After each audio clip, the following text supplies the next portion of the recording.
Hello friends, welcome back to my channel. ನಾನಿಲ್ಲಿ 0.75 mm crochet ತೊಗೊಂಡಿದ್ದೀನಿ. ಹಾಗೆ 8 ಎಳೆ ದಾರ ತೊಗೊಂಡಿದ್ದೀನಿ. ಮೊದಲು ದಾರನ ಬಟ್ಟೆಗೆ ಈ ಥರ ಲಾಕ್ ಮಾಡ್ಕೋಬೇಕು.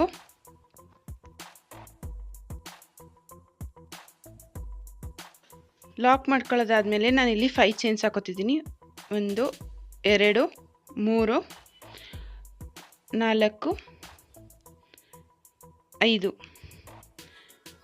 5 ಚೈನ್ಸ್ ಆದಮೇಲೆ ಅದು ಬಟ್ಟೆಗೆ ಎಷ್ಟು ಡಿಸ್ಟೆನ್ಸ್ ಬರುತ್ತೋ ಅಷ್ಟು ಡಿಸ್ಟೆನ್ಸ್ಗೆ ನೋಡಿಕೊಂಡು ಕರೆಕ್ಟಾಗಿ ಲಾಕ್ ಮಾಡ್ಕೊಳ್ಳಿ, ಇಲ್ಲಾಂದರೆ ಬಟ್ಟೆ ಸುಕ್ಕಾಗತ್ತೆ.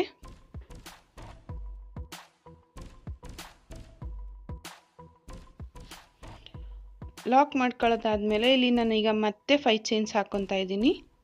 ಮೊದಲು ಹಾಕಿದ್ವಲ್ವ ಅದೇ ಥರ 5 ಚೈನ್ಸ್ ಹಾಕಿ ಲಾಕ್ ಮಾಡ್ಕೋಬೇಕು.